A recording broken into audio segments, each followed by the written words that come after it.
bangsa, satu nusa, satu bahasa, satu bangsa, lahirlah proklamasi 7 Agustus 45 NKRI.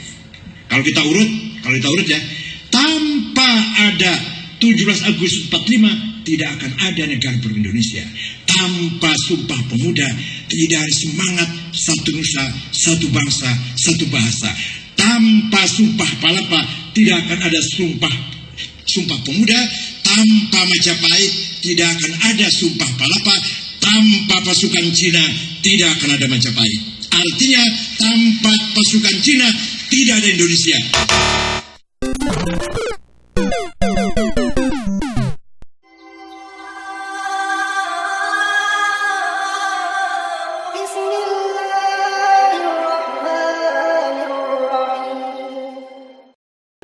Coba kita buka Kiai Haji Agus Salim dan beberapa tokoh-tokoh dari Indonesia. Ternyata 1 tahun sebelum Indonesia merdeka, tepatnya 1944, Syekh Muhammad Amin Al-Hussein. Ini yang pertama kali memberikan dukungan terhadap kemerdekaan Republik Indonesia 1 tahun sebelum Indonesia merdeka. Tahun 1944. Kemudian Syekh Hasan Al-Banna, pendiri Ikhwanul Muslimin dari Mesir. Ini tokoh ulama yang kedua yang memberikan dukungan kemerdekaan Republik Indonesia. Ini delegasi Indonesia.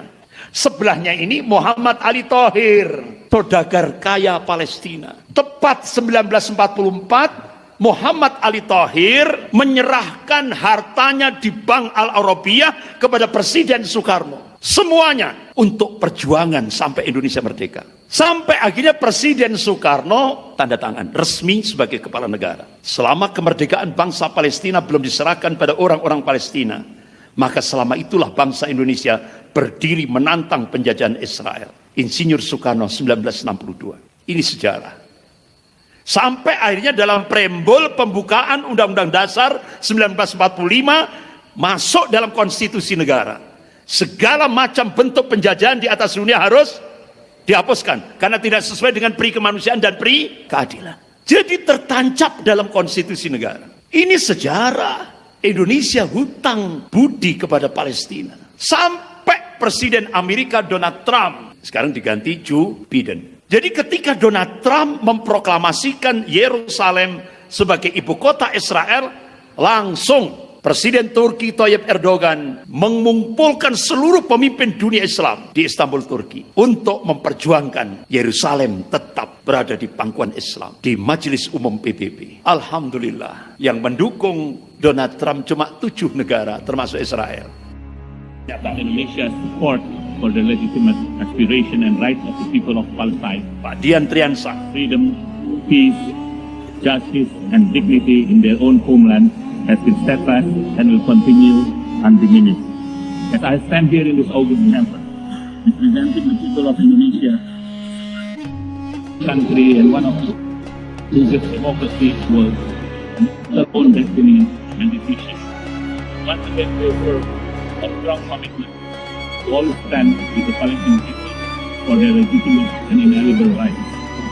Our support will never cease. It will never weaken. Indonesia tidak akan pernah mundur dalam perjuangan kemerdekaan.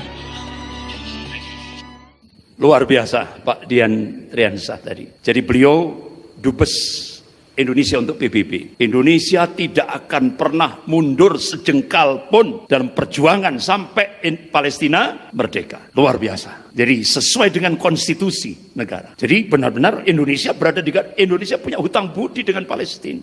Nah, kok aneh sekarang dikira tidak ada Indonesia kalau tidak ada Cina. Jadi Cina yang sekarang jadi pahlawan. Bukan Palestina. Ini yang antum harus tahu. Ikhwan fillah rahimakumullah.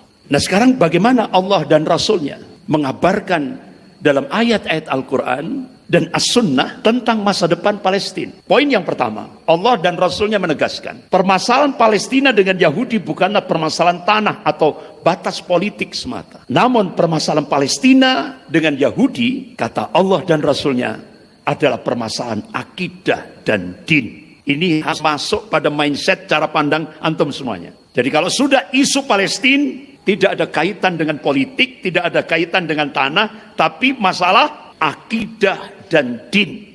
Ini sudah harus jadi mindset cara pandang antum semuanya. Karena ini penegasan Allah dan Rasulnya dalam Al-Quran dan As-Sunnah. Yang kedua, Peperangan di Palestina kelak akan menjadi peperangan Islami. Jadi ladang jihad internasional nanti berpusat di Palestina. Dan ini adalah sesuatu yang pasti terjadi, tidak bisa tidak. Dan bangsa Yahudi saat ini sedang membangun kuburan mereka sendiri. Yang ketiga, Allah menegaskan masalah Palestina tidak akan dapat diselesaikan dengan jalur perdamaian. Sebab Allah telah menetapkan selain itu, yaitu dengan jihad dan perang. Ini pernyataan Allah dalam Al-Quran. Yang keempat, yang akan menguasai dan membebaskan Palestina dan bumi Islam lainnya adalah At-Taifah Al-Mansurah. Kelompok yang akan ditolong oleh Allah. Di mana mereka dimunculkan nanti akhir zaman? Rasulullah mengabarkan di biladi Syam, di bumi Syam. Di bumi Syam yang mana?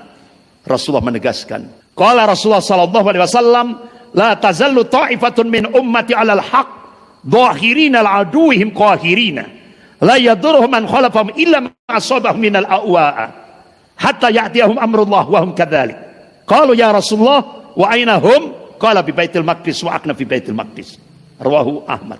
Jadi At-Taifah Al-Mansurah, kelompok yang akan ditolong oleh Allah Subhanahu wa taala, senantiasa dieksiskan oleh Allah di atas al-haq. Mereka akan mengalahkan musuh-musuh mereka, dan mereka tidak merasa terganggu oleh orang-orang yang menyelisih mereka, menghambat mereka, menentang mereka, kecuali sedikit mihnah, ujian. Sampai datangnya keputusan Allah, mereka tetap dalam kondisi demikian. Artinya dia tetap istiqomah, konsisten. Sahabat tanya, qalu ya Rasulullah wa aina hum? Ya Rasulullah, di mana posisi mereka? Rasulullah menegaskan, qala bi Baitul Maqdis. Baitul Maqdis dan di sekitar Baitul Maqdis, Palestina. Jadi nanti pusat kemenangan Islam di akhir zaman Allah takdirkan di Baitul Maqdis dan di sekitar Baitul Maqdis, bukan di Mekah, bukan di Madinah.